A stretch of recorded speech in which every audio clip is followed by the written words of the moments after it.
Assalamualaikum warahmatullahi wabarakatuh. Perkenalkan, nama saya Fadia Rafiq dari Prodi Akuntansi semester 7 dengan NIM 23202100002. Video ini dibuat untuk memenuhi tugas mata kuliah riset dan seminar akuntansi dengan dosen pengampu Ibu Sari Mujiani MMMAK CIP CATR. Dalam video ini saya akan menjelaskan tentang analisis pengaruh pengetahuan perpajakan dan digitalisasi layanan pajak terhadap kepatuhan wajib pajak orang pribadi, studi kasus pada KPP Pratama Cilengsi tahun 2022. Latar belakang penelitian ini saya angkat dari fenomena masalah kepatuhan wajib pajak yang dimana berdasarkan grafik 1.1 bersumber dari pajak.go.id menunjukkan bahwa tingkat kepatuhan di Indonesia masih belum mencapai 100%. Hal ini terlihat dari adanya kesenjangan antara jumlah wajib pajak orang pribadi aktif yang ditampilkan dalam diagram berwarna hijau dan jumlah SPT tahunan yang diterima yang ditampilkan dalam diagram berwarna kuning. Pada tahun 2019 hingga 2021, tingkat kepatuhan menunjukkan peningkatan sekitar 5 sampai dengan 10%. Namun sayangnya peningkatan ini tidak berlanjut dikarenakan pada tahun 2022 justru mengalami penurunan dan capaian ini masih belum cukup untuk memenuhi target yang diharapkan. Berdasarkan grafik 1.2, saya mempersempit analisis ini ke tingkat kantor wilayah Jawa Barat tahun 2022. Secara rinci terdapat 6 KPP di wilayah ini, dan dari 6 KPP tersebut, KPP Cilengsi memiliki tingkat kepatuhan rendah, yaitu 62%, yang artinya hanya 62% wajib pajak orang pribadi yang menjalankan kewajiban perpajakannya. Selanjutnya, berdasarkan grafik 1.3, untuk mendukung analisis ini, saya menggunakan data internal terkait tingkat kepatuhan yang ada di KPP Pratama Cilengsi tahun 2022.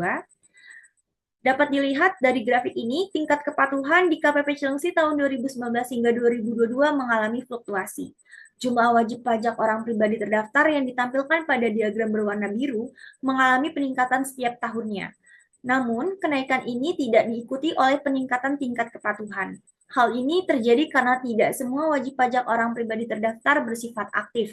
Selain itu, jumlah SPT yang diterima yang terlihat pada diagram berwarna merah muda belum mencapai 100%.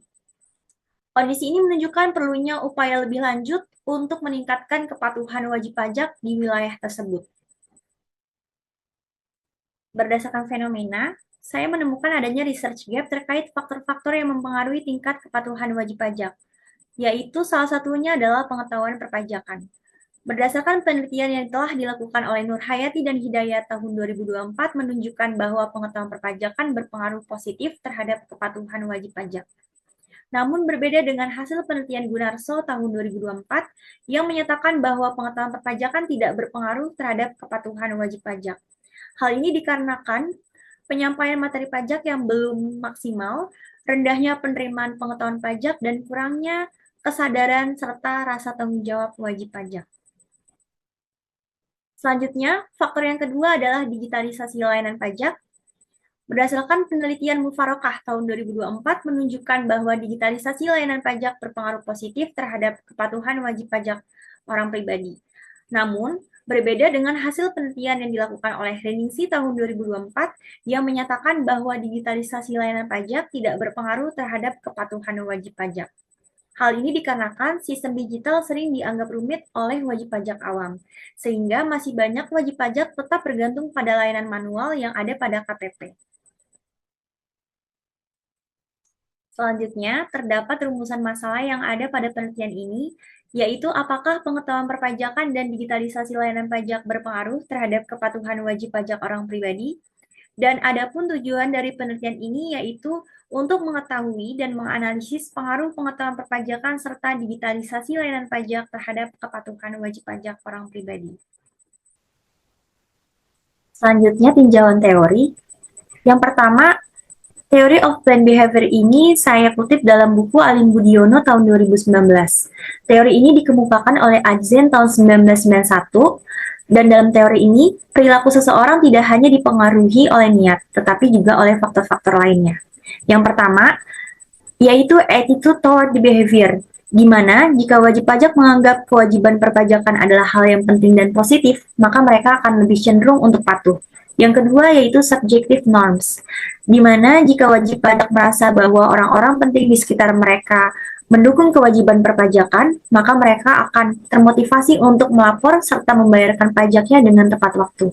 Yang ketiga yaitu perceived behavioral control, di mana jika wajib pajak merasa bahwa melaksanakan kewajiban perpajakan adalah hal yang mudah, misal melalui bantuan sistem digitalisasi, maka mereka akan cenderung untuk melakukannya.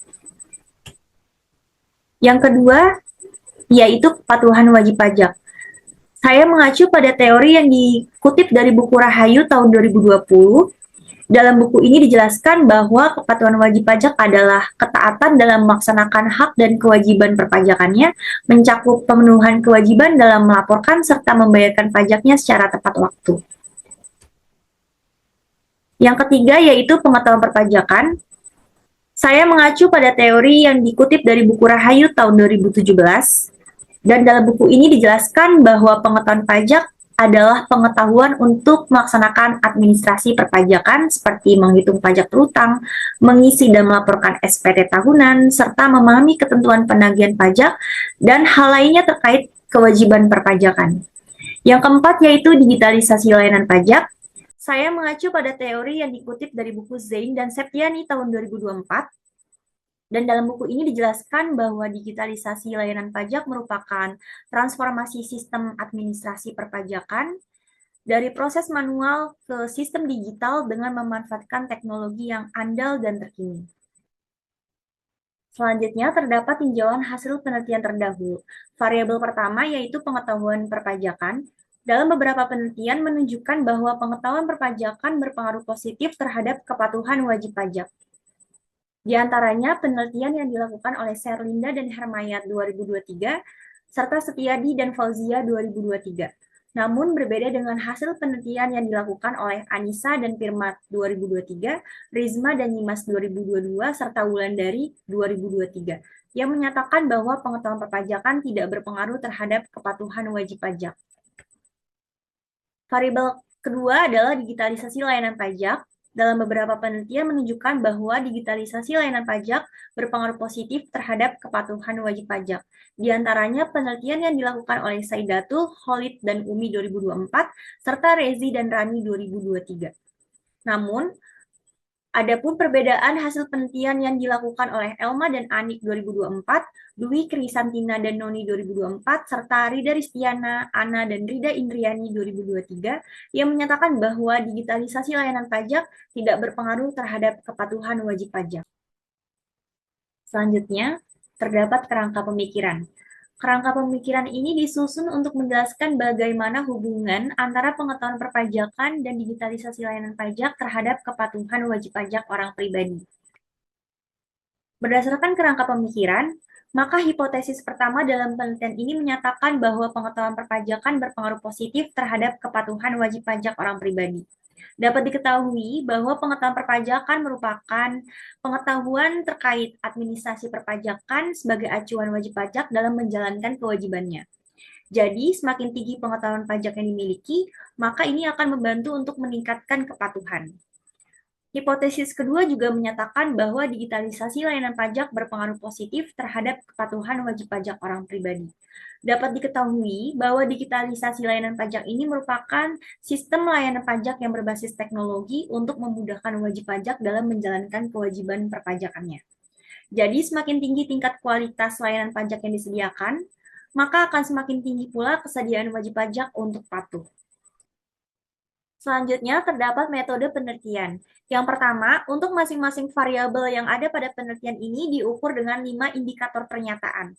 Yang kedua, untuk populasi pada penelitian ini adalah wajib pajak orang pribadi yang terdaftar di KPP Pratama Cilengsi pada tahun 2022, dan sampel yang digunakan dalam penelitian ini sebanyak 100 responden yang dihitung dengan menggunakan rumus Lovin. Yang ketiga, yaitu jenis data pada penelitian ini adalah data primer, dan untuk teknik pengumpulan datanya menggunakan kuesioner yang disebar secara langsung melalui G-Form dengan menggunakan skala Likert 1-5. Yang keempat, metode analisis data yang digunakan dalam penelitian ini ialah regresi linier berganda yang dibantu dengan menggunakan SPSS versi 26. Demikian presentasi yang dapat saya sampaikan. Semoga bermanfaat. Kurang lebihnya mohon maaf. Terima kasih. Wassalamualaikum warahmatullahi wabarakatuh.